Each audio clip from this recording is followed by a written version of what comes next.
Euh, Jean-Michel Quatrepoint, vous êtes journaliste économique, vous avez beaucoup travaillé sur le dossier Alstom. Quelle est la stratégie industrielle de l'État en général et sur le dossier Alstom en particulier? Il n'y en a pas. Y en a-t-il eu? Oui. Il n'y en a pas. Il n'y a plus de stratégie industrielle, même si aujourd'hui, je crois que les autorités, le gouvernement et un certain nombre de représentants de l'élite se rendent compte que l'industrie supporte le reste de l'économie. Quand vous prenez quelques chiffres qui représentent un peu la situation économique d'un pays, moi je suis toujours attaché à ce qu'on appelle la balance des comptes courants. La balance des comptes courants, c'est une notion un peu abstraite, c'est la balance commerciale, plus la balance des biens et des services, plus la balance touristique. Et les mouvements de capitaux annuels, pas les mouvements d'investissement. Les flux de capitaux, versement de dividendes, d'intérêts, etc. Et travailleurs immigrés notamment. Cette balance commerciale française, elle rentre dans le rouge en 2003. Et depuis, c'est la descente aux enfers. Aujourd'hui, on est sur une base, une perte de 60 milliards d'euros par an. Et la balance des services ne parvient pas à équilibrer ce déficit commercial. Vous savez, quand un pays perd chaque année 50, 60, 70 milliards d'euros, il faut bien le financer quelque part. Au bout du compte, il y a quelqu'un qui paye. Celui qui paye, c'est nous tous. Et ça se paye comment? Par de la dette. Et par de l'austérité aussi. Donc cette balance commerciale, c'est le juge de paix. Alors vous me direz, il y a des pays qui ont aussi des très grands déficits commerciaux. Ce sont les États-Unis, bien sûr. D'ailleurs, Trump, c'est son credo. Trump part en guerre contre les déficits commerciaux que les États-Unis ont avec l'Allemagne, la Chine, le Japon, le Mexique, la Corée du Sud. Bon. Mais il n'a pas totalement tort sur ce point. Car c'est vrai que les déficits commerciaux américains se traduisent par de la dette américaine, et la dette américaine, c'est finalement un appauvrissement généralisé de la nation américaine. Sauf que les Américains battent monnaie. Ils ont le dollar, le privilège du dollar, qui représente 70% des transactions mondiales. Il y a un autre pays qui s'est effondré, dont l'industrie s'est effondrée. On suit d'ailleurs la même courbe entre la France et le Royaume-Uni. Le Royaume-Uni est un pays avec un déficit commercial, un déficit de la balance des comptes courants colossal. Mais le Royaume-Uni, ils ont la livre. C'est-à-dire qu'ils ont effectivement une indépendance monétaire. Donc, quand vous avez votre indépendance monétaire, que vous avez des déficits, qu'est-ce que vous faites? Vous dévaluez. Vous laissez filer votre monnaie. Ce qui s'est passé à l'occasion du Brexit, où de toute façon la livre a perdu 15%. Mais plus généralement, pourquoi a-t-on vu s'effondrer le tissu industriel français en 20 ans 25 ans même. Je rappelle que la part de l'industrie dans la valeur ajoutée était de 19% il y a une vingtaine d'années. On est tombé à 11% aujourd'hui. Les Allemands, eux, la part de l'industrie dans la valeur ajoutée reste à 22%. C'est-à-dire que les Allemands, eux, ont maintenu leur industrie. Alors qu'est-ce qui s'est passé? Dans les années 90, les élites, la classe dirigeante, mais aussi, je dirais, nous tous, nous avons finalement accepté que c'était la fin de l'histoire, que le néolibéralisme, que l'on n'avait pas vu émerger, les élites françaises ont mis longtemps à comprendre ce qui se passait aux États-Unis. Une anecdote. Moi, à l'époque, j'étais journaliste au Monde, je suivais en particulier les dossiers industriels et des télécoms et de l'informatique. Et c'est sous Reagan qu'ils ont entamé la politique de dérégulation, déréglementation. Et notamment, ça a commencé par le secteur de l'informatique. Ils ont cassé les monopoles d'IBM, c'est clair. Et dans le secteur des télécommunications, où ils ont cassé le monopole d'AT&T. Au nom de... Il y a des mastodontes, il y a des monopoles d'État qui empêchent l'innovation, la création technologique. Donc on va casser ces monopoles et on va avoir, au nom de Schumpeter, etc., on va avoir de l'innovation. Et une fois qu'ils ont fait ça, ils se sont retournés vers les Européens en disant « Nous avons déréglementé, vous allez donc faire la même chose, sinon vous faussez la libre concurrence. » Et ça a commencé 84, 85, 86. Ça aboutit à l'acte unique, et ça aboutira ensuite, avec l'effondrement du communisme, au triomphe du néolibéralisme, un seul monde, un seul système, libre-échange partout, et en Europe, élargissement à marche forcée. Qu'ont fait les élites françaises? Elles se sont dit, on arrive dans un monde globalisé, libre-échangisé, financiarisé, puisqu'on avait l'émergence déjà de la finance, avec la libre circulation des mouvements de capitaux. Il faut donc nous adapter et jouer cette division internationale du travail. Les Allemands, ils ont l'industrie, ils sont sur les niches haut de gamme, ils ont un savoir-faire ancestral sur l'industrie. Nous, on va se positionner sur nos points forts, c'est-à-dire le luxe, bien sûr, les services, le tourisme, l'agroalimentaire, et puis les industries de défense, la filière nucléaire et le CAC 40.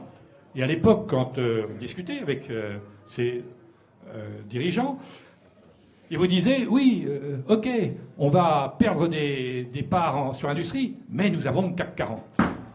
Sauf que le CAC 40, il a connu un aller-retour. C'est-à-dire que nous avons nationalisé nos grands groupes au moment où le monde anglo-saxon libéralisé rentrait dans ce néolibéralisme, donc on était à contre-courant, et ensuite on a fait une opération de privatisation 5, 6, 7 ans après. Pour des groupes, ce sont deux traumatismes. Premier traumatisme, la nationalisation, pour les équipes, pour les dirigeants, pour la stratégie, etc. Deuxième traumatisme, vous les privatisez dans la foulée. Et vous les privatisez sans avoir de capital. Car un grand groupe, il lui faut du capital. Donc pendant un temps, on avait inventé, c'est le système des barbichettes, c'est des participations croisées, sauf qu'au bout d'un moment, ça n'a qu'un temps. Donc comment on remplace le capital dans ces grands groupes? Comme il y avait l'ouverture des marchés, des capitaux, eh bien ce sont les fonds d'investissement qui ont remplacé les actionnaires français, petits, moyens et gros. Et progressivement, effectivement, ces grandes entreprises se sont retrouvées avec une majorité de leur capital dans des mains étrangères, pire, je dirais, dans des mains de fonds d'investissement qui ont une autre vision de l'industrie. L'industrie, c'est un temps long. C'est une stratégie à long terme. Et là, la stratégie court-termiste portée par le système financier, par les banques essentiellement, et par les fonds d'investissement, eh bien, a abouti effectivement à une destruction du tissu industriel. Une anecdote. Moi, je ne comprenais pas, il y a 20 ans, comment on pouvait gagner autant d'argent en faisant des LBO. Alors, leverage buyout, je m'excuse de cet anglicisme, c'est un effet de levier avec de la dette. Vous achetez une entreprise, vous réunissez un groupe d'actionnaires, vous mettez 100 millions en capital, vous levez 900 millions d'emprunt et vous rachetez une boîte qui coûte 1 milliard d'euros. Au bout de 4 ans, 5 ans, vous la revendez. Simplement, vous la revendez à 1,2 milliard. C'est pas énorme. Vous avez évidemment, entre-temps, serré les coûts, licencié, vendu des actifs, vendu de l'immobilier, restructuré, vendu des filiales, etc. Vous la revendez à 1,2 milliard. Bon. 200 millions de profit sur 4 ou 5 ans. C'est pas énorme. Sauf que vous n'avez mis que 100 millions. Alors moi, je ne comprenais pas. Je disais, mais les 900 millions, il a fallu payer pendant 5 ans les intérêts des 900 millions. Et là, on m'a dit, mais c'est pas vous qui payez les intérêts des 900 millions. C'est la boîte que vous avez rachetée. J'ai dit, mais ça s'appelle un but bien social. L'entreprise est une personne morale. On m'a dit, ça s'appelait comme ça avant, mais maintenant les Américains ont décidé que ça ne s'appelait plus comme ça, donc ça ne s'appelle plus comme ça. Et c'est comme ça que, par cette opération, ceux qui ont mis que 100 millions de capital au départ se retrouvent 5 ans après avec 300 millions, c'est-à-dire qu'ils ont multiplié par 3 leur mise en 5 ans. Et c'est comme ça que vous avez eu énormément d'argent et de profits qui se sont créés. Comme en plus, on a fait un système fiscal sur mesure pour ces LBO, pour ces fonds d'investissement aux États-Unis, mais on l'a calqué ensuite en Europe, avec un système fiscal où vous avez une imposition forfaitaire sur les plus-values de 15% seulement. On appelle le carrière d'interest. Bon. Eh bien, les gens ont fait fortune, mais des fortunes colossales avec ce système. Vous achetez une entreprise, vous faites un effet de levier avec de la dette, et ensuite vous la revendez après avoir essoré. Et au bout du 3e LBO, il ne reste plus grand-chose. Bon. Et ça, c'est ce qui est arrivé un peu à nos grandes entreprises aussi.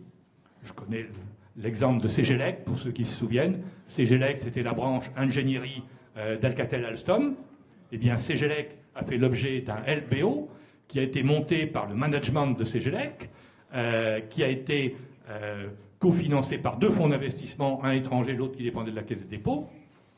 Et ils ont fait un LBO1, ils ont été se localiser en plus à Bruxelles pour ne pas avoir à payer de plus-value, et puis ils ont fait un LBO2, Et merci pour les managers, ils ont gagné beaucoup, beaucoup d'argent, les fonds d'investissement aussi.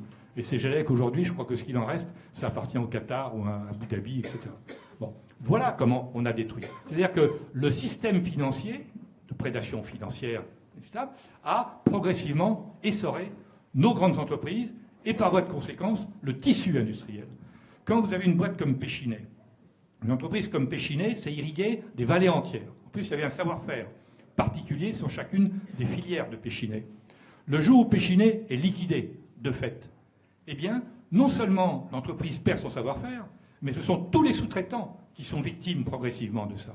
C'est ce qui arrive avec Alstom, c'est ce qui est arrivé avec Alcatel. Alcatel, ça a été un massacre. Bon. Donc, nos élites qui s'étaient imaginées qu'elles allaient faire une belle carrière et permettre à la France de tenir son rang, ils ont fait une belle carrière, mais la France n'a pas tenu son rang. Parce que vous ne pouvez pas avoir une économie prospère si vous ne l'asseyez pas sur l'industrie. Mais est-ce qu'il y a une volonté des élites françaises, qu'elles soient industrielles ou politiques, qui est une réelle stratégie industrielle pour la France? Cette stratégie industrielle, je viens de te la décrire. Oui, nous allons, dans le cadre de la division internationale du travail, nous allons miser sur un certain nombre de points, et ils n'ont pas compris qu'effectivement, le CAC 40, c'est du vent, le CAC 40, il n'est plus français, pour l'essentiel. Et ensuite, à chaque fois que vous perdez un grand groupe, vous perdez derrière les sous-traitants. À cela s'ajoutent des erreurs stratégiques. J'ai parlé de l'erreur stratégique du coup d'accordéon, nationalisation, privatisation. Il y en a une autre, moi, je pense depuis 1997, je pense que Jospin a parachevé le système. C'est-à-dire qu'il a fait les 35 heures, c'est-à-dire qu'ils ont fait les 35 heures d'abord pour les grands groupes, sans s'imaginer que, bien évidemment, les PME y passeraient aussi la fonction publique, etc., plus l'ISF. C'est-à-dire que d'un coup, en pleine mondialisation, en pleine globalisation, au moment où il fallait à la limite retrousser les manches, dans ce cadre-là, vous mettez deux boulets aux pieds. Quand c'était à l'époque Schröder n'était pas encore chancelier. Il vient rencontrer Dominique Strauss-Kahn, qui était ministre de l'économie, en 1997. Il sort, il rencontre des journalistes, et ces journalistes lui demandent « Bon, qu'est-ce que vous êtes dit ?» Il dit ben, Dominique Strauss-Kahn, le ministre, m'a expliqué comment la France allait faire les 35 heures sans diminution de salaire. Eh bien, c'est une excellente nouvelle pour l'industrie allemande. Bon, c'est exactement ce qui s'est passé. C'est-à-dire que nous avons accumulé, nous n'avons pas bien compris ce qui se passait. Hein, et ensuite, deux autres éléments essentiels. La grande distribution. La France, enfin les élites françaises ont misé sur la grande distribution il y a plus de 40 ans, notamment les élus locaux, pour des raisons qui ne sont pas toujours avouables. Donc, la grande distribution, le principe, c'est je privilégie le consommateur sur qui? Sur le producteur.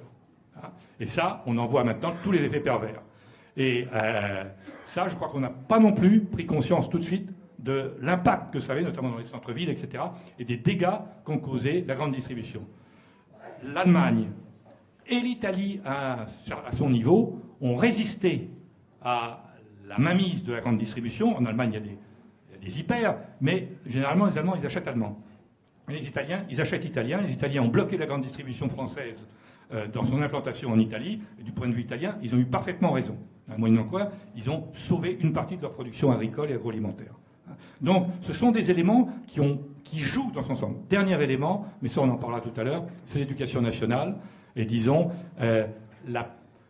toutes les erreurs qui ont été commises depuis un quart de siècle, qui aboutissent à ce que nous n'avons pas, aujourd'hui, c'est le plus grave de mon point de vue, les gens qui sortent de l'éducation nationale, des facs, etc., ne sont pas formés au monde moderne, ne sont pas formés réellement aux nouvelles technologies, et que nous avons un décalage dans les compétences. Et ça met très longtemps à se redresser. Et c'est une œuvre de longue haleine, parce que c'est une génération, et que le plus grave handicap aujourd'hui, on peut toujours décider, si on a des gens éclairés, de relancer telle et telle chose. Mais si vous n'avez pas les gens pour faire tourner des nouvelles industries, là, c'est un vrai sujet. Et ça, je pense qu'il faudra en parler tout à l'heure, parce qu'il ne faut pas se masquer. Il y a un vrai déficit de compétences, notamment dans toutes les branches d'ingénieurs, technologiques. On manque d'une main-d'œuvre hyper qualifiée. C'est clair. Et ça, c'est l'échec massif de l'éducation nationale, mais c'est aussi notre responsabilité collective. Ne l'oublions pas.